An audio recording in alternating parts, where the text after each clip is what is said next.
स्त्रियांसाठी प्राथमिक शिक्षण. महात्मा फुलेंनी हंटर शिक्षण आयोगाला विनंती केली होती की स्त्रियांमध्ये प्राथमिक शिक्षणाचा प्रसार आणखी मोठ्या प्रमाणात होईल अशा प्रकारच्या उपाययोजना अंमलात आणाव्या. उच्च शिक्षणाची स्थिती. उच्च शिक्षण घेणारा वर्ग हा उच्चवर्णीय होता. त्यामुळे उच्च शिक्षणावर होणारा खर्च जास्त असला तरी त्याचा लाभ सर्वसामान्य जनतेला झाला नाही. त्यामुळे सामान्य जनता शिक्षणापासून वंचित राहिली. त्या काळी उच्च शिक्षण घेणाऱ्या विद्यार्थ्यांना अनेक प्रकारच्या सवलती दिल्या जात असत. आज ज्याप्रमाणे विद्यार्थ्यांना शिष्यवृत्ती दिली जाते तशाच प्रकारचा खर्च शिक्षणासाठी केला जात होता. मात्र सामान्य जनता उच्च शिक्षणापासून वंचित राहिल्याने ही बाब न्याय्य नाही असं महात्मा फुलेंना वाटत असे. सरकारने सामान्य जनतेच्या शिक्षणाकडे लक्ष देऊन कार्य करायला पाहिजे असं त्यांचं म्हणणं होतं. त्या काळात सरकारला असं वाटत होतं की उच्चवर्णीय लोकांनी उच्च शिक्षण घेतल्यास ते विद्वान होतील आणि तेच शिक्षणाला उत्तेजन देण्यासाठी कार्य करतील. पण प्रत्यक्षात या बाबीचं मूल्यमापन केलं असता असं आढळून आलं की ज्या उच्चवर्णीयांना उच्च शिक्षणाचा लाभ मिळाला त्यांनी देशबांधवांच्या उद्धारासाठी किती हातभार लावला तर चित्र अत्यंत असमाधानकारक दिसतं. जनतेच्या स्थितीत बदल होईल असं कोणतंही कार्य त्यांनी केलेलं आढळलं नाही. त्यामुळे जनतेची नैतिक आणि बौद्धिक प्रगती करण्यासाठी वरिष्ठ वर्गातील जनतेची शैक्षणिक पातळी उंचावली आहे असं काही म्हणता येणार नाही. महाविद्यालयातील विद्यार्थी संख्या आणि पदवी प्राप्त करणाऱ्यांची संख्या वाढली असली तरी ही बाब स्पष्ट झाली असती. परंतु असे काही दृश्य दिसले नाही. फार थोड्या लोकांच्या नेमणुका उच्च पदावर झाल्या म्हणजे देशातील सर्व जनतेचं हित साध्य झालं असं म्हणता येणार नाही. उलट शिक्षण पद्धतीमुळे उच्चवर्णीय लोकांनाच वरिष्ठ किंवा उच्च अधिकाराची पदं प्राप्त झाली. एवढंच नव्हे तर त्यावर त्यांची मक्तेदारी झाली. सरकारला जर खरंच जनतेचं कल्याण करायचं असेल तर अन्य जातीच्या लोकांसाठी शिक्षणाच्या संधी उपलब्ध करून देऊन त्यांना सरकारी नोकरीच्या क्षेत्रात प्रवेश करता आला पाहिजे अशी परिस्थिती निर्माण करावी लागेल. शिक्षणातील उच्चवर्णीयांची एकाधिकारशाही नष्ट करणं हे सरकारचं आद्य कर्तव्य असलं पाहिजे. ही शिक्षण पद्धती सरकारच्या हिताच्या दृष्टीने देखील घातक आहे. आज शूद्र बांधवांना ज्या गुलामगिरीच्या पाशात बांधलं गेलं आहे त्यातून त्यांची मुक्तता करणं आवश्यक असून हे काम सरकारने केलं पाहिजे. त्यासोबतच ज्या शूद्र बांधवांना शिक्षणाचा लाभ झाला त्यांनी आपल्या बांधवांच्या कल्याणासाठी शाळा काढून शासन दरबारी त्याचं वास्तव चित्र मांडून त्यांची गुलामगिरीतून मुक्तता व्हावी यासाठी धडपड केली पाहिजे. सरकारने देखील उच्चवर्णीयांवर विसंबून न राहता शूद्रांवर विसंबून राहिलं पाहिजे. कारण तेच राष्ट्राचे खरेखुरे पोशिंदे आणि आधारस्तंभ आहेत. त्यांच्या राज्यनिष्ठेबद्दल शंका घेऊ नये किंवा भय बाळगू नये. सरकार उच्च शिक्षणासाठी सढळ हाताने मदत करत होते तरी बहुजन समाजाला या शिक्षणाचा फारसा लाभ झाला नाही. मात्र ज्यांना या शिक्षणाचा प्रत्यक्ष लाभ झाला ते ही गोष्ट मान्य करत नव्हते. उच्च शिक्षणासाठी सरकारने मदत बंद करावी असं महात्मा फुलेंचं मत नव्हतं. तसं करणं म्हणजे शिक्षण प्रसारात अडथळे निर्माण करणं असून जनतेच्या कल्याणाच्या दृष्टीने विघातक कृत्य करणं होय. पण एक संपूर्ण वर्गच या शिक्षणापासून वंचित राहिलेला असल्यामुळे या उपेक्षित वर्गाच्या प्रगतीसाठी शासनानेच विशेष लाभ द्यावे असं अभिप्रेत होतं. उच्च आणि श्रीमंत वर्गात ब्राह्मण आणि प्रभू जातीच्या लोकांमध्ये शिक्षणाची गोडी निर्माण झाली होती. त्यामुळे या वर्गाला शिक्षणासाठी जी सरकारकडून मदत होत होती ती क्रमाक्रमाने कमी केली तरी त्याचा विपरीत परिणाम होणार नाही. परंतु ज्या मध्यम आणि कनिष्ठ वर्गामध्ये शिक्षणाची म्हणण्यासारखी प्रगती झाली नाही त्या वर्गासाठी होणारी मदत कमी केल्यास त्याचा त्यांच्या प्रवर्गात एक मोठा अडथळा निर्माण होईल आणि अशा लोकांना योग्य नसतील अशा शाळेमध्ये प्रवेश घ्यावा लागेल. त्याचा परिणाम शैक्षणिक कार्याची हानी होईल.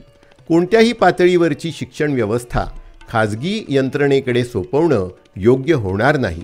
यापुढे मोठ्या कालावधीपर्यंत धंद्याचं शिक्षण किंवा कारभाराचं शिक्षण, व्यवसाय शिक्षण किंवा सर्व पातळीवरच्या शिक्षण यंत्रणा सरकारी नियंत्रणाखाली राहणं योग्य ठरेल.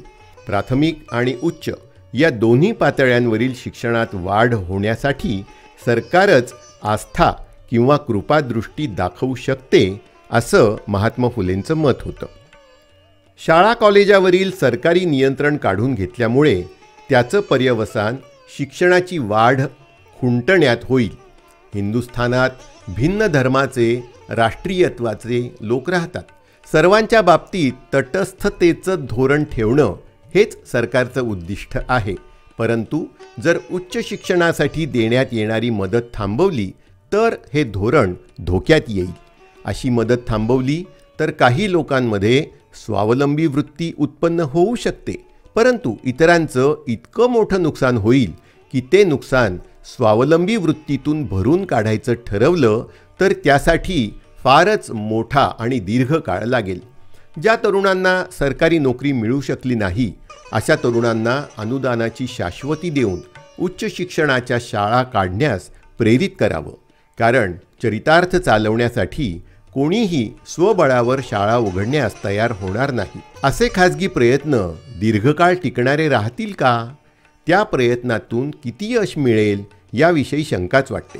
खाजगी शाळांना अनुदान दिलं तर त्यांच्याकडून भरीव कामगिरी होईल, परंतु सरकारी माध्यमिक शाळांची गरज त्यामुळे भरून निघणं कधीही शक्य होणार नाही. मिशनरी लोक चालवत असलेल्या शाळा कार्यक्षमरित्या चालवल्या जात असल्या तरी त्या शाळांकडून फारसं कार्य होत नाही, ही वस्तुस्थिती होती. सरकारी शाळांकडे जो विद्यार्थ्यांचा ओढा होता तसा ओढा मिशनरी शाळांकडे नव्हता. सरकारी शाळांची गुणवत्ता किंवा श्रेष्ठत्व, भरपूर पगाराच्या शिक्षकांची केलेली नियुक्ती यावर अवलंबून आहे, तर खाजगी शाळांना असं वेतन देणं परवडणारं नाही. सरकारी महाविद्यालयातून दिलं जाणारं शिक्षण जीवनाच्या गरजा भागवण्यासाठी व्यावहारिक दृष्टीने उपयोगी ठरण्यासारखं नाही, मात्र ते शिक्षक आणि कारकून होण्यास अधिक उपयुक्त आहे. शिक्षक आणि विद्यार्थी दोघांचंही लक्ष मॅट्रिकच्या परीक्षेवर केंद्रित झालेलं असतं, परंतु विद्यार्थ्याला त्याच्या भावी आयुष्यात स्वतंत्र जीवन जगण्यास उपयोगी पडेल असे व्यावहारिक अंग या अभ्यासक्रमाला नाही. सरकारी नोकरीची उपलब्धता लक्षात घेतल्यास प्रवेश परीक्षेला बसणाऱ्या विद्यार्थ्यांची संख्या जास्तच असते, परंतु शिक्षण जर सार्वत्रिक आणि सर्वांच्या सहज आवाक्यातलं असतं तर ही संख्या याहूनही मोठी राहिली असती. उच्च शिक्षणाची व्यवस्था अशी असावी की ते घेणं सर्वांना सुलभपणे परवडेल. मॅट्रिक परीक्षेला नेमलेल्या विविध विषयांवरील पुस्तकांच्या याद्या सरकारी गॅझेटमध्ये प्रकाशित कराव्या. त्यामुळे खाजगी रीतीने अभ्यास करून परीक्षेला बसणाऱ्यास उत्तेजन मिळून देशातील शिक्षण प्रसारास अधिक हातभार लागेल. मुंबई विद्यापीठाने खाजगीरित्या अभ्यास करून प्रवेश परीक्षेला बसण्याची मान्यता देऊन जनतेला वरदानच दिलं आहे. BA आणि MA या पदवी परीक्षांच्या खाजगी अभ्यासाला मान्यता मिळाल्यास अनेक तरुण खाजगी रीतीने अभ्यास करून वेळ सार्थकी लावतील आणि त्यामुळे ज्ञान प्रसारात हातभार लागेल. अनेक कारणांमुळे कॉलेजमध्ये जाऊन शिक्षण घेणं परवडत नाही अशा लोकांना विद्यापीठाने खाजगी अभ्यासाला मान्यता दिल्यास एकंदर देशाचं कोट कल्याण होईल आणि उच्च शिक्षणावर होणाऱ्या खर्चामुळे सरकारी खजिन्यावर पडणारा बोजाही पुष्कळ प्रमाणात हलका होईल. सरकारी शाळांमधून सरकारी शिष्यवृत्ती देण्याची जी पद्धती अवलंबिण्यात आली होती ती सदोष होती. या पद्धतीत ज्या वर्गाला शिक्षणाची गोडी निर्माण झाली आहे त्या वर्गालाच शिष्यवृत्ती मिळाल्याने हे उत्तेजन व्यर्थ दिल्यासारखे होते आणि इतर वर्गाची आबाळ होते. त्यामुळे ही पद्धती अशा रीतीने व्यवहारात आणावी की त्या योगे ज्या वर्गात शिक्षणाची प्रगती झाली नाही अशा वर्गातील मुलांना शिष्यवृत्ती मिळेल, त्यांना शिकण्याचं उत्तेजन मिळेल. सुशिक्षितांना नोकऱ्या मिळण्याच्या प्रश्नासंबंधी विचार करता असं आढळलं की सुशिक्षित हे मुख्यतः ब्राह्मण किंवा इतर उच्चवर्णीय असतात. त्यांचा कल नोकरी मिळवण्याकडे असतो. शाळा कॉलेजमधून शिक्षण घेऊन जेवढे लोक बाहेर पडतात त्या सर्वांना नोकरी मिळणं शक्यच नसतं. त्याचं कारण त्यांच्या अभ्यासक्रमात व्यवहार उपयोगी तांत्रिक शिक्षणाचा अंतर्भाव नसतो. परिणामी कष्टाची कामे करणं, रोजगार धंदे करणं त्यांना कठीण जातं. सुशिक्षित लोकांना पगारी नोकऱ्या मिळणं कठीण झालं आहे असं म्हटलं जातं, ते खरंही आहे. काही विशिष्ट उद्योगधंद्यात गर्दी झाली आहे. यावरून लोकांना करता येण्याजोगे रोजगार धंदे उपलब्ध नाहीत असं म्हणता येणार नाही.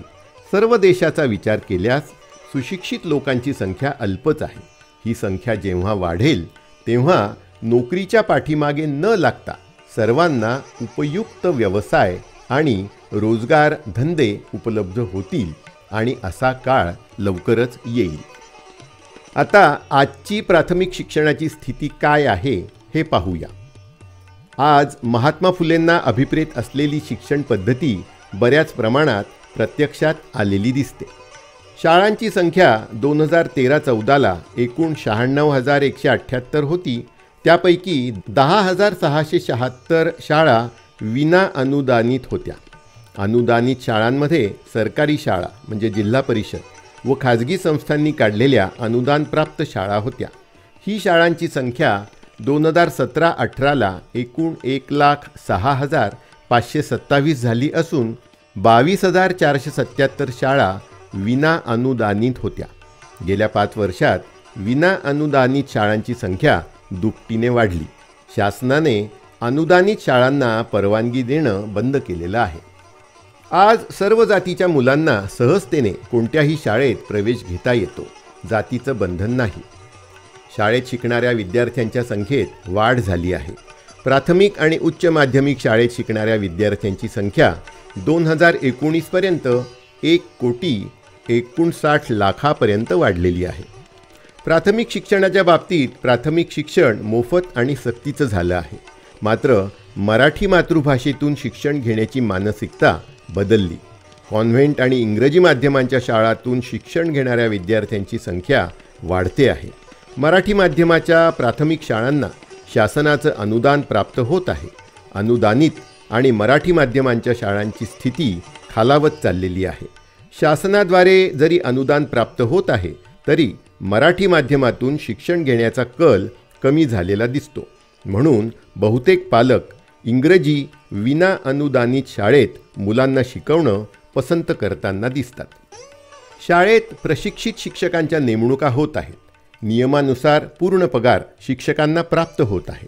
परंतु विद्यार्थी संख्या कमी होत आहे. D.Ed, B.Ed या परीक्षा उत्तीर्ण असलेल्या उमेदवारांची शिक्षक म्हणून निवड होत आहे. अप्रशिक्षित शिक्षकांची नेमणूक केली जात नाही. इंग्रजी माध्यमाच्या शाळेत प्रशिक्षित शिक्षक नाहीत. शाळेची फी हजारो रुपये आकारली जाते. शिक्षकांना पगार खूपच कमी दिला जातो. शिक्षणाची गुणवत्तेची स्थिती मात्र चांगली आहे. शिक्षकांची नेमणूक विशिष्ट जाती धर्माच्या आधारावर केली जात नाही. सर्वच जाती धर्माच्या व्यक्तींना शिक्षकाचा पेशा स्वीकारता येतो.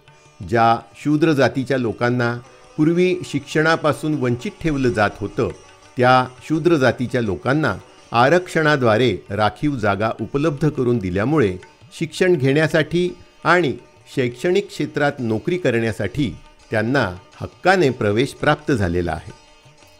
आज आधुनिक तंत्रज्ञान विकसित झाल्याने नवीन नवीन विषयांचा समावेश अभ्यासक्रमात झालेला आढळतो. पुस्तकी ज्ञानाबरोबर कला, व्यवसाय शिक्षण, कौशल्य शिक्षण आणि मूल्य शिक्षण या बाबींचा समावेश अभ्यासक्रमात झालेला आहे. प्राथमिक शाळांवर नियंत्रण ठेवण्यासाठी आणि प्रशासनात सुधारणा करण्यासाठी शिक्षणाधिकारी आणि उपसंचालक यांच्या नेमणुका करण्यात आल्या असून शाळा तपासण्याचं काम यांच्याद्वारे केलं जातं. शालेय विद्यार्थ्यांना मधल्या वेळेत पोषक आहार शासनातर्फे पुरवला जात आहे.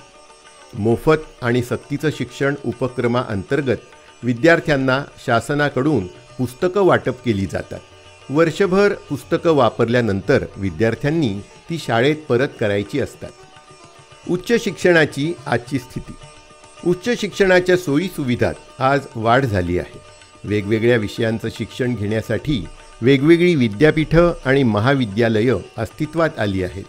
कलेचं शिक्षण देणारी कला महाविद्यालये, कृषी महाविद्यालये, तंत्रशिक्षण महाविद्यालये, वैद्यकीय महाविद्यालये, औषध निर्माणशास्त्र महाविद्यालये, अभियांत्रिकी महाविद्यालये, शिक्षण महाविद्यालये, वाणिज्य महाविद्यालये अशा अनेक महाविद्यालयातून शिक्षणाचा प्रचार प्रसार आज सुरू आहे आणि विद्यार्थी उच्च शिक्षणाच्या संधीचा लाभ घेत आहेत.